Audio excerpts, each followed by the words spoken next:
సితశోభితలింగం చూస్తా అంటే హరహర మహాదేవ్ అని చెయ్యెత్తి మొక్కాలనిపిస్తాంది కదా. నల్ల జీవాలు చేసిన చిత్రం గిది. శివుడాజ్ఞ లేనిదే శివయ్య గుట్టదని అంటారు. మరి ఆ శివయ్య ఆజ్ఞ ఉన్నదో లేకుంటే ప్రకృతి చేసిన విచిత్రమో తెలియదు గాని అచ్చం శివలింగాన్నే పోలింది శివలతోడిన ఈ మట్టి రూపం. అసలే బోలా శంకరుడు.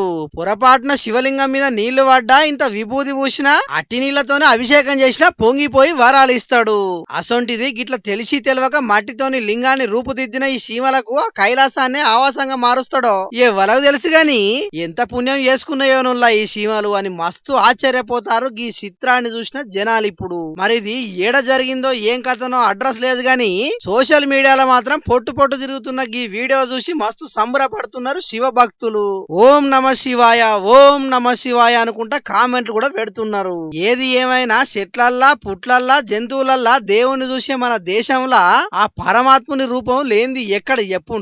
జగమంతా భగవంతుని స్వరూపమే. ఏమంటారు?